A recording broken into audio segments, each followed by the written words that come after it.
Yeah, thanks a lot. And thanks for the invitation. Yeah, so my name is Marijana Toben, and I'm the founder of the association, Bremen Association for Mangrove Protection, so Verein für Mangrovenschutz. And I have studied environmental biology and marine environmental science, and worked in different mangrove projects in Australia at the Institute for Conservation Biology and Environmental Management, and wrote my master's thesis at the ZMT about mangroves in the Anakan Lagoon. And after my studies, I started working at Friends of the Earth Germany in the Marine Protection Department. And in 2019, I decided to found the association with the aim to contribute to mangrove conservation by environmental education and small-scale reforestation. Okay, so I will show you some slides.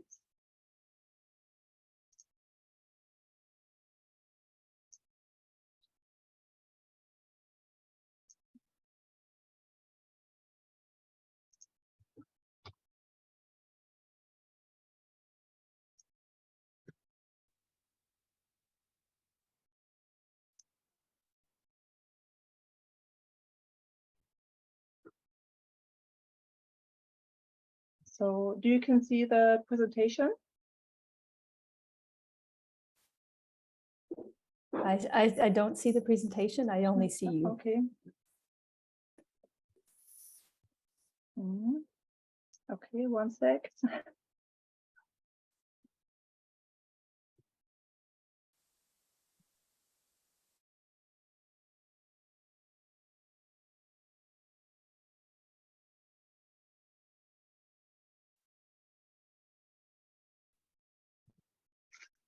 So is it working now? Yes. Okay, so hello again. And yes, I'm happy to be invited for today's seminar, for giving you insights to our pilot project, De l'essence de la Mangrove, a project funded by the Senate of Bremen. The project was developed in a partnership between the Benin-based NGO CRGB and the Bremen-based NGO Verein für Mangrovenschutz. And one sec.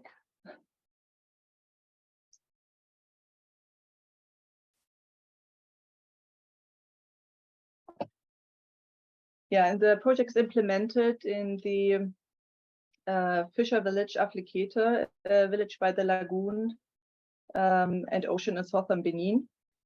The project started in July this year and will last to the end of 2023, with the goal to develop a concept which can be transferred to other villages in the lagoon of Vida.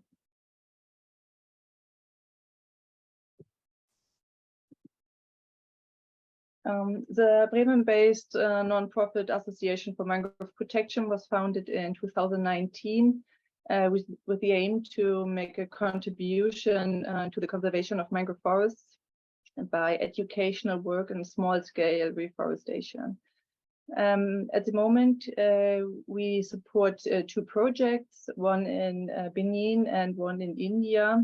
A documentary in India, it's a documentary about the destruction of mangroves for land reclamation for the city development of Mumbai, and focusing on land grabbing from indigenous fishing communities. But today I will give you some insights into practical activities about the conservation and restoring mangroves in Benin. But I want to highlight that our focus lies on the educational work in order to prevent destruction. CRGB is a Godomay-based NGO, which is working for the conservation of wetlands in Benin since 1997. And their field of experience covers biodiversity evaluation, education and research in Africa, Costa Rica, and so on. Head of the organization is the tropical fauna and flora expert Verein, and he's also here today. So hello, Verein. And so maybe you would also like to ask some questions to Mr. Chiboso.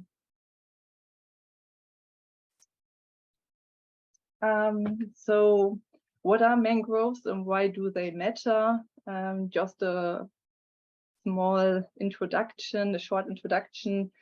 So mangroves are salt, or the term mangrove describes an ecosystem in a whole, but also the constituent plants. So mangroves are forests between land and sea, and these forests consist of salt-tolerant plants, which form a unique wetland ecosystem. And dependent on the region, you can find trees, shrubs, palms, and ground ferns. And as we know, forests in general, and especially these forests of the sea, are closely linked to the livelihoods of human communities. So conserving the mangrove forests can contribute to at least 7 of the 17 SDGs. Mangroves provide a variety of natural resources, and poverty alleviation is a key social function of mangrove forests. So subsistence and income from sales and fish and crabs play an important role in combating poverty. Coastal communities subsist mainly on fishing, and fish and seafood are often the only available source of protein essential for a human being. Mangroves are also natural, somehow, wastewater treatment plants and improve the water quality in coastal areas. So their filtering function improves the water quality and protect therewith neighboring ecosystems like coral reefs and seagrasses. Also very important are the function of mangroves as a natural coastal defense. They are protecting coastal communities from the effects of flooding on land, but also of coastal erosion. In the absence of mangroves, much money is needed to invest in protection measures. Mangroves are also a significant carbon sink, so they take up 3 to 4 times more carbon than other terrestrial forests, and they are contributing significantly to climate change mitigation.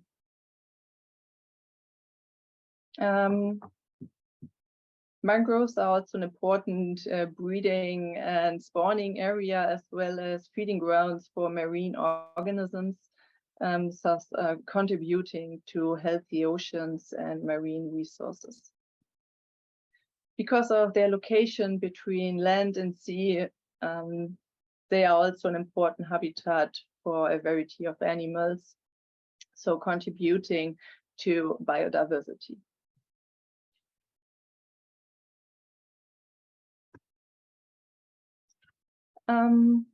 The project country Benin is borders to Burkina Faso, Togo, Niger, and Nigeria, and has a coastline of around 120 kilometers on the Gulf of Guinea.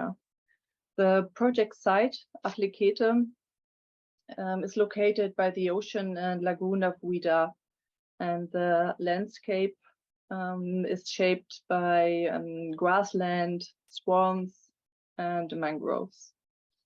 The local community represents fishers, farmers, and salt producers. In the picture, you can see the grassland and a soil production area. The brine is obtained in the, by a filtration process in the wooden baskets.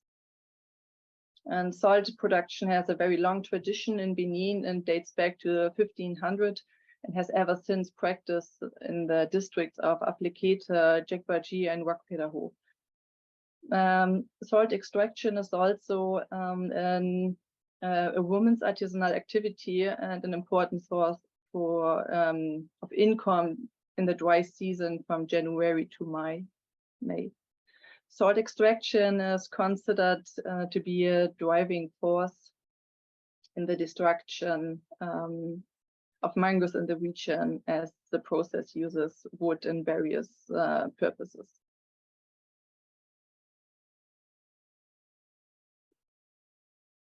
So in the coastal zone of Benin, more than 3 million people live there, and mangroves are found in brackish coastal lagoons in the south of the country. The natural resources provided by mangroves are used for subsistence and small-scale economic activities of the local population. The mangrove cover has decreased in the past years, and areas are highly degraded due to over-exploitation and land use change, which increases the risk for diminishing important ecosystem services with effects on local communities like reduced fishery stocks and increased vulnerability for extreme weather events.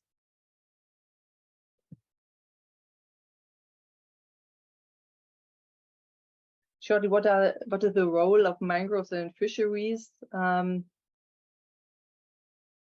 So healthy mangroves enhance local fisheries and support healthy oceans, mainly by 3 reasons.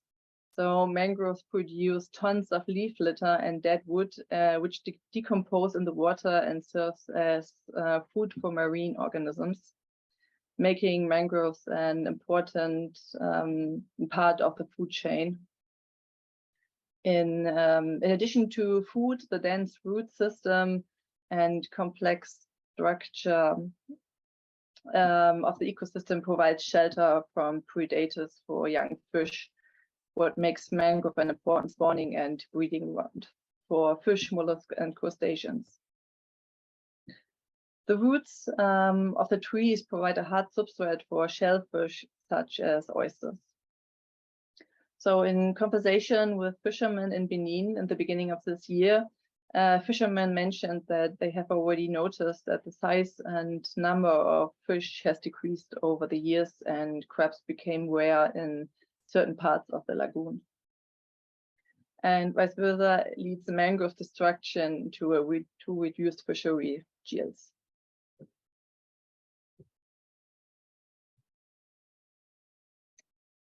Here you can see some pictures from the beginning of this year. For the planning of the project, we have been in Benin to conduct some field work. We observed different areas, different parts of the lagoon, and visited sacred places in the mangroves, salt production areas, and areas that are subject to infrastructure work in the future. And we took around 500 GPS points with pictures to map the mangroves.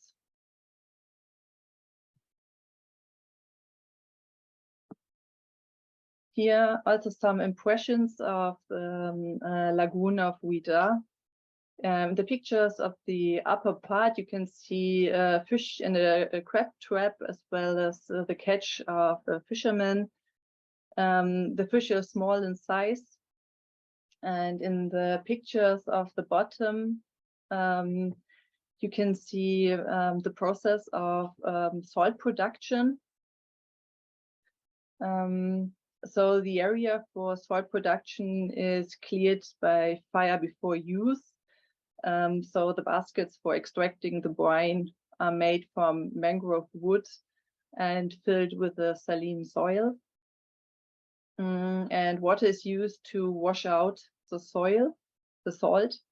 The brine is obtained by a filtration process in the baskets and caught with plastic containers or holes in the soil below the baskets. Sometimes oil palm seeds are used to as a quality indicator. So if the seeds float to the top, the salt contains sufficient, the salt content is sufficient, and the brine is good in quality. The brine obtained from the filtration process is brought to boil by burning wood. Sometimes mangrove wood, not always. And the salt production, salt solution is evaporating, and the sodium chloride is crystallizing.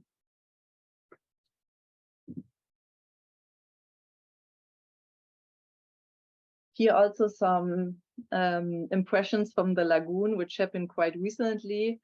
Since this year, the area is subject to touristic infrastructure work, a topic we already talked before, and impacting the adjacent mangrove areas. So a French company, Club Med, is building a so-called eco-resort. And before we had developed this project on paper, these developments were still a long way off. And within a few months, the region has changed. And now the project also tries a bit to counteract the ongoing destruction in the region, but let's see if it works. So in the environmental assessment, it is written that the destruction of the mangroves is justified by employment creation. So it remains to be seen whether mangroves or a resort will offer more people a livelihood, and for how long. So on the pictures you can see a road building process, a road which leads from Cotonou to Ouidah.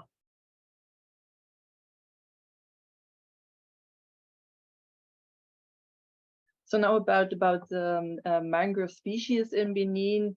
So in total, you can find around 6 species in Benin, and there are around 70 true mangrove species. And the coastal zone is dominated by two true mangrove species, Rhizophora racemosa and Avicennia germinans. The vegetation is overall low and shrubby, but one can find high and old ones. The mangrove fern acrostichum is also occurring in the back mangal and is particularly suited to disturbed sites.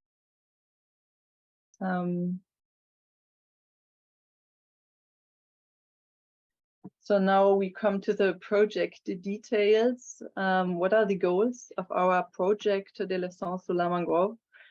It's to promoting knowledge about the mangrove ecosystem by various activities offered to school children and youngsters from the village of Aflikete, focusing on combining theoretical and practical work to empower for conservation. Because children and youngsters are multipliers when it comes to changing the way generations act and think, and children learn and empowers parents and siblings at home. So with the lessons learned from the pilot project, we want to transfer the concept to other villages in the lagoon. Here are some pictures of the different activities within the project.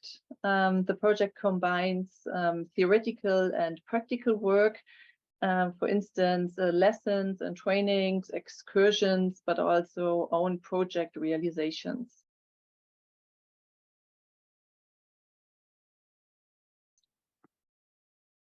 So one of the first steps in the project was to create a small team which is keen to be engaged in the work in the mangrove tree nursery. After that, a small-scale tree nursery was set up from the team on the school ground in close proximity to the mangroves. And the area is fenced to prevent grazing of cattle and other animals. Also, a roofage was made of thatch material, so the plants grow in some shade. By doing so, less water is needed for watering, but it also should not be too shady because this could also damage the seedlings. The idea of the mangrove nursery was to create a place for learning by doing, to make mangrove conservation visible, and to assist natural regeneration of degraded areas with planting nursery waste seedlings. So, head of the mangrove nursery, Françoise and Emidri from the village, and Mr. Chiboso from CRGB. And together they maintain the nursery and sensibilize children and adults about mangrove conservation. Mr. Chiboso is a scientific supervisor and teaches about handling the seedlings. Therefore, training takes place on a regular basis and to learn the process of growing mangrove seedlings, including pest and disease control. The two dominant species, Rhizophora racemosa and Avicennia geminans, are cultivated in the mangrove nursery because they have a high economic and ecological importance for the region.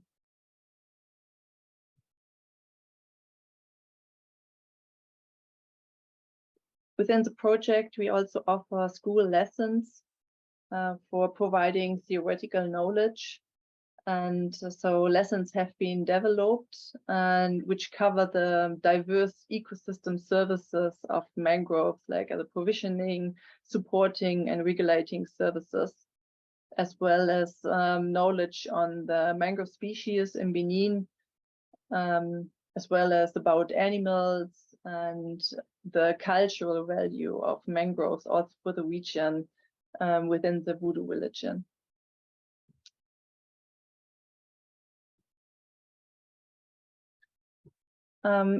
Additionally, to deepen the theoretical knowledge, supervised excursions are regularly offered to children and youngsters.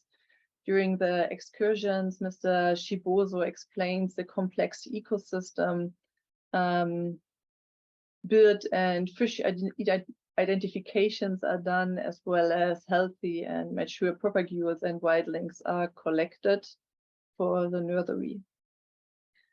Wildlings are often observed near mother trees and are a good source of plants for rehabilitation, but it's important that they are harvested sustainably so as not to affect natural recruitment.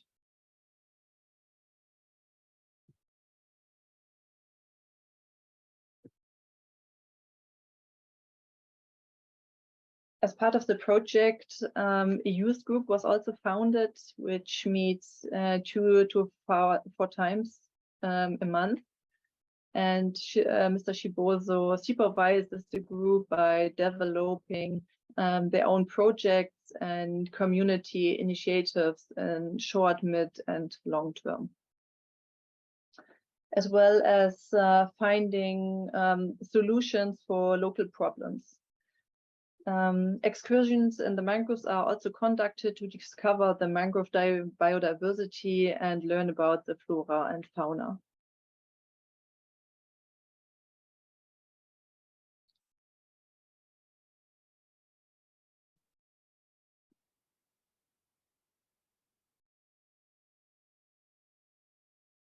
So outplanting is planned for 2023, when the seedlings are around 3 months in the nursery and have 4 to 6 leaves and a height of approximately 40 centimeters. And prior outplanting, it is the rehabilitation sites are selected together with the community of applicator, because fishers know the lagoon very well, as well as certain areas where the mangroves are very much degraded and in which parts they have found before some crabs, more crabs and more fish. And yeah. So once planted, the growth and survival will be monitored. Therefore, seedlings will be labeled, and in order to provide data to stakeholders and to provide a regulatory approach. The survival rate of nursery weight seedlings is high compared to the direct planting of propagules, since nursery waste seedlings have a well-established root system before being transplanted in the degraded areas.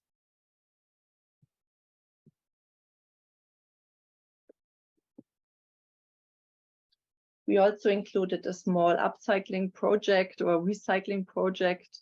Pure natural water bags are used in many African countries like West and Central Africa, for distributing drinking water, and after drinking the water, the plastic bags are thrown away, so they can find in large numbers along the streets and are suitable as nursery pots. So pure outplanting, the plastic bags are removed and properly disposed.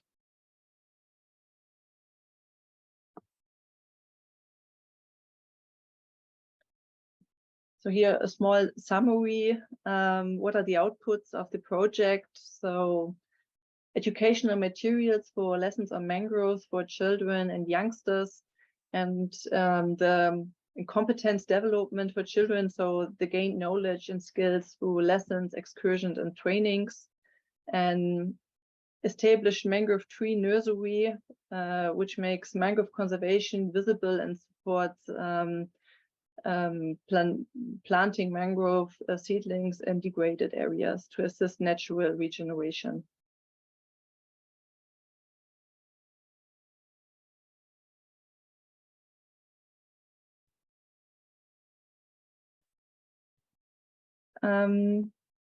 After 2023, it is envisaged to extend the project to other coastal areas of the lagoon, whilst taking into account the knowledge gained for further development of the project.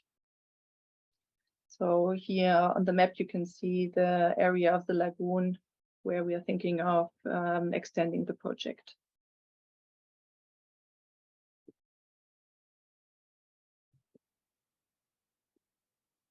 So this was a very short insight into our project. So thanks for listening.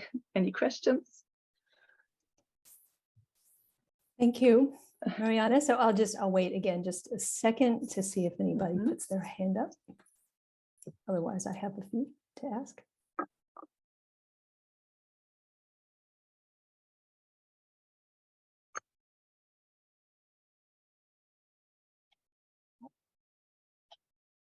Okay, I don't see hands, so I will start with questions. It seems to me from what I hear that an essential part of your project and of its success is that you're combining the regeneration of an ecosystem with education of a future generation. So I'd like to ask you, what else do you view as essential here for this kind of project to succeed? I think it's important to work with empowerment. So beyond science, to bring the knowledge to the people and not just to scientists. So to get in touch with the local communities and to explain the worth of the mangroves, and also very small scale projects are enough just to bring the knowledge into the region, so so that they are also able to take proper decisions also in regard to future development processes like touristic or infrastructure work. So they can decide by themselves the needed development, but what is the worth of the ecosystem which is maybe affected. So for taking this decision, do you need the knowledge? Without the knowledge, it's very complicated. So you maybe see the short-term value or the short-term money of these development projects, but you don't know how long it will last. And mangrove forests have the ability to provide a livelihood for many people. Okay, I see, Beatrix, you have a question. Just one follow-up here, just a comment. So you saying that maybe quantifying, knowing the value of ecosystem services and jobs is a way to combat the jobs argument. Tourism brings jobs, so how do we combat that? And is that best done through an awareness of these ecosystem services and quantifying, like what Dr. Bleichwitz mentioned before about how this is actually not that easy to do, but somehow you need to do it? Yes, and for this you need a certain knowledge to take this proper decision. What is more important in this moment, or also for having also in the future, not at the moment. So yeah. Okay, Beatrix, your question? Yeah, thank you very much for this really interesting speech you've just done. I didn't know that Benin had such a valuable natural life, and I find that amazing what's being done now. What made you choose Benin and not Togo or Nigeria or Cote d'Ivoire or Ghana? One thing. And the other question is, who's the owner of the land that you're working on or your colleagues are working on? Yeah, so we choose Benin just by so there was a contact, and we start from a person. So the person first contacted the ZMT, and the ZMT was, I think they don't do this kind of projects, and so this person contacted us, and so we had a contact to the NGO in Benin.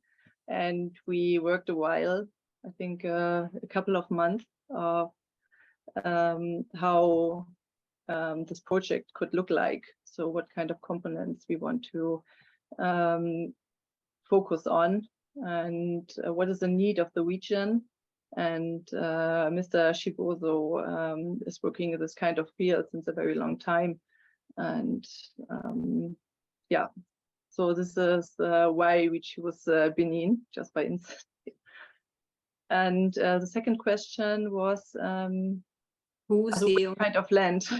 Yeah, exactly. Yeah. Also the mangrove nursery is on the school ground, and the planting is on the land which is from the government. So yeah. So my question is, so there is a future for people later on to really work in that agriculture of mangroves? Is that, because that's important, you know, if you to teach people to do something without giving them a possibility to use their knowledge, of course, is later on for their own subsistence doesn't help. But if if the government owns the mangrove coast, I guess so, then there's a chance. Is that right? Or how do you see that? Yeah, I think also it's also it always need political work also because we have also seen this kind of development. It's not so nobody asked the people, the local people. So it was just okay. We want to increase, or we want to start to be a country with touristic activity, and so the coastline is always very interested for tourism, and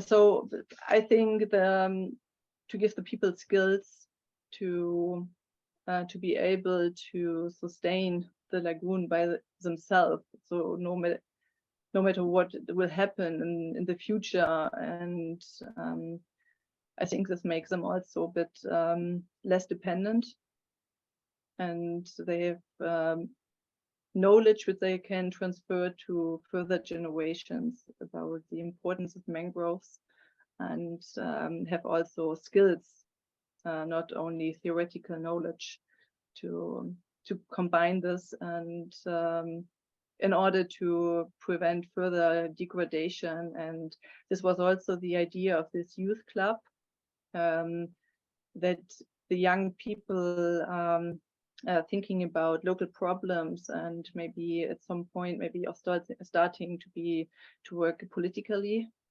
and to speak up for mangroves. But this is a very long way.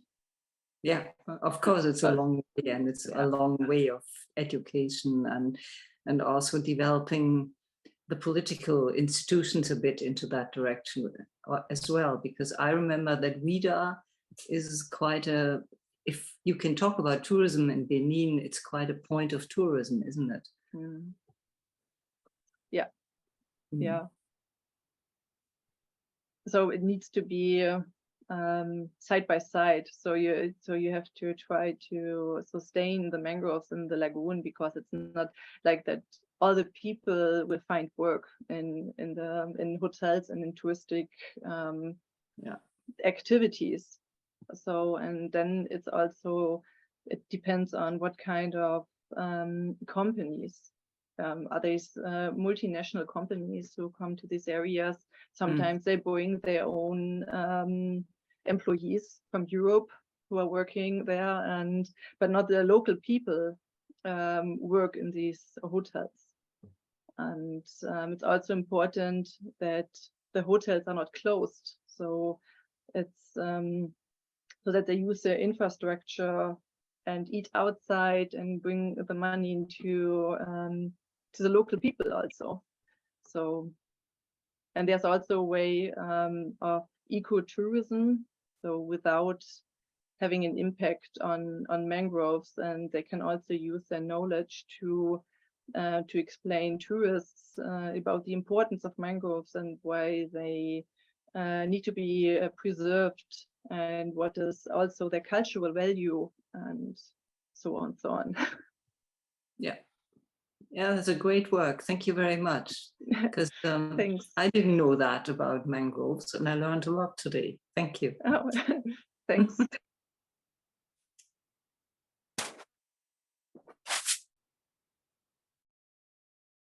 All right. Are there one more chance? Any questions? Okay.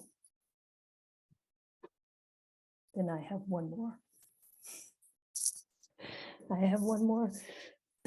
I see, Marijana, on the website of your association, I see a page, Voices of the Mangroves.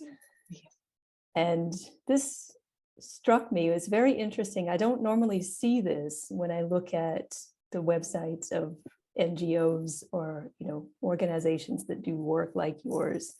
So I want to ask you, what is the idea behind that? What do you hope will come out of publishing these voices? Because I think it's important so there are so many people who are engaged in or having projects to sustain mangroves, and also very small initiatives, but it's necessary to make them visible. But it's not like that big NGOs and big scientific organizations working on these topics. And so the aim of the project also is to show all these people who try day for day to conserve mangroves, and also to make these people visible, because you don't need so much money to make a project. So, and so everyone, I want to encourage everyone also with a small budget to think small, not so big, and just start doing. And so things will change slowly. Okay, thank you. As a wrap up, it seems to me, listening to everything you've said, that what you're doing is creating an emotional and a social and a cultural investment, perhaps more social investment in the mangroves, in this ecosystem that perhaps in the past was not so highly respected or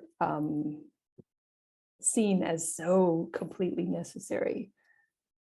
And I would like to add this format. I think it's very interesting to speak to different people across the world, and talking about mangroves and what so what are their feelings about mangroves, and what are the aims of very small projects, and how to so about their goals, and why mangroves are so important for the different regions. And like in Mumbai, I talked to a young man who is a political scientist, and he's doing a documentary about the destruction of mangroves through the development of Mumbai, and with focusing on indigenous fishing communities and land grabbing. So it's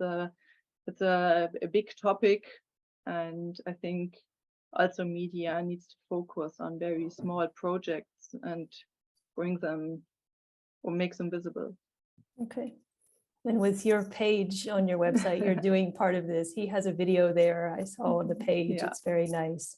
So I put the link here for everybody to see, just so you know, everybody knows what we're referencing here. So, well, thank you very much. It was really, really interesting to hear about it. And like Beatrix, it's, you know, it's a surprise to hear that mangroves are such, to hear what they're about, and that they are such, they can be such a high profile topic these days. And I just think, who knew?